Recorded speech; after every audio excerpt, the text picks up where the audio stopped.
Shalom Bapak Ibu Saudara sekalian. Charles Templeton adalah seorang pengkhotbah yang dulunya sangat terkenal, bahkan menjadi teman dekat dari Billy Graham. Pada tahun 1940-an hingga awal 1950-an, ia adalah salah satu penginjil yang paling berpengaruh di Amerika. Namun hidupnya berubah drastis ketika ia mulai menyaksikan begitu banyak penderitaan manusia. Tepatnya pada tahun 1957, Templeton mengalami krisis iman. Ia mulai bertanya-tanya tentang kebenaran kekristenan, terutama terkait dengan penderitaan manusia, kejahatan, dan hal-hal yang menurutnya bertentangan dengan Alkitab. Setelah lama merenung, Templeton memutuskan untuk meninggalkan imannya dan menjadi seorang agnostik, yaitu seseorang yang tidak yakin apakah Tuhan ada atau tidak.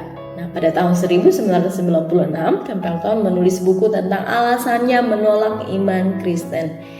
Judulnya, jika diartikan saudara, kira-kira artinya adalah "Selamat tinggal Tuhan, alasan saya menolak iman Kristen". Nah, salah satu momen yang terkenal di masa tuanya adalah ketika Lee Strobel yang merupakan seorang wartawan Kristen datang untuk mewawancarainya.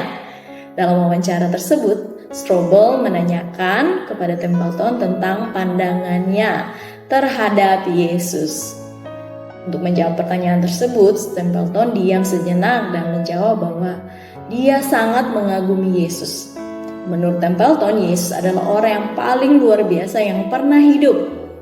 Yesus memiliki standar moral tertinggi, paling sedikit bermuka dua dan paling besar belas kasihnya dari semua manusia dalam sejarah.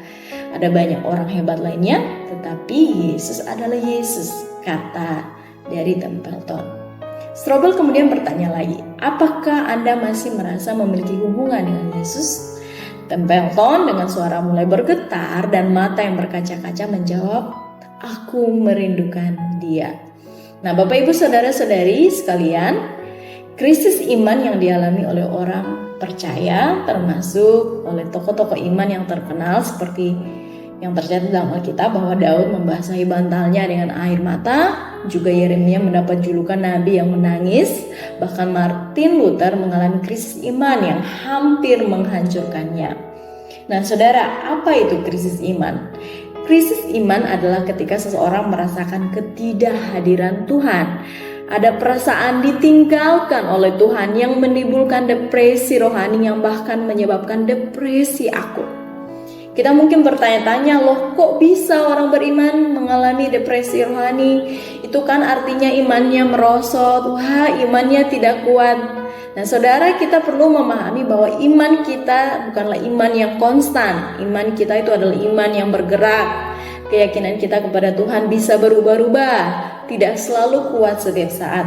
Ada kalanya kita merasa sangat dekat dengan Tuhan, tetapi di momen lain kita bisa merasakan keraguan, kebingungan, dan jauh dari Tuhan. Dan ini adalah hal yang wajar dalam perjalanan kerohanian kita, seperti yang dialami Ayub, Elia, dan lainnya. Krisis iman biasanya disebabkan karena keraguan akan kebenaran, penderitaan, rasa bersalah karena dosa, kekecewaan terhadap sesama orang percaya, termasuk kekecewaan kepada sosok hamba Tuhan yang dianggap sebagai panutan. Nah, bagaimana saudara menghadapi krisis iman ini? Dalam suratnya yang kedua kepada jemaat di Korintus, Paulus mengingatkan jemaat bahwa harta yang kita miliki dari Allah, yaitu Kristus sendiri, adalah harta yang tidak disimpan dalam bejana emas dan perak yang sempurna dan mulia, melainkan dalam apa yang disebut Paulus sebagai bejana tanah liat. Bejana tanah liat melambangkan manusia yang rentan, lemah, dan fana, supaya nyata bahwa kekuatan yang melimpah-limpah itu berasal dari Allah, bukan dari diri kita. Krisis rohani yang kita alami mungkin terasa sangat dalam, tetapi Alkitab mengingatkan kita bahwa itu tidak permanen dan juga tidak berakibat fatal. Paulus menjelaskan bahwa krisis rohani ada batas-batasnya. Dalam 2 Korintus 4 ayat 8-9 dikatakan bahwa dalam segala hal kami ditindas namun tidak terjepit. Kami habis akal namun tidak putus asa. Kami dianiaya namun tidak ditinggalkan sendirian. kami dihempaskan namun tidak binasa. Kita mungkin merasa tertindas, tetapi kita tidak akan hancur, saudara. Kita juga mungkin merasa bahwa kita harus menanggung tekanan hidup yang berat, tetapi itu tidak akan menghancurkan kita. Kita mungkin bingung dan terus bingung dan bertanya-tanya, tetapi kebingungan kita tidak akan menyebabkan kita terus-menerus berputus asa. Kemudian dalam suratnya kepada jemaat Filipi, Paulus memberi nasihat untuk tidak usah khawatir tentang apapun. Paulus memberitahu kita bahwa obat untuk kecemasan termasuk krisis rohani, termasuk depresi rohani ditemukan di dalam lutut kita, yaitu di dalam doa kita. Dalam doa pribadi kita bisa memberitahu segala hal kepada Tuhan. Perasaan kecewa, marah, bingung, atau bahkan perasaan sulit percaya kepada Tuhan, kita bisa sampaikan kepada Tuhan dan mengingat bahwa Tuhan Yesus adalah pribadi yang sangat akrab dengan kesedihan dan penderitaan, dan karena itu Dia akan sangat memahami segala keadaan kita. Tuhan Yesus memberkati. Terima kasih ya Bapa.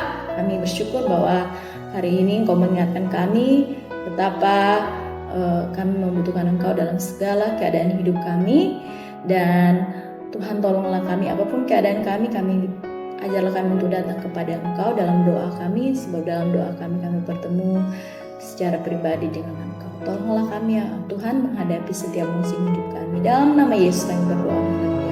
Amin.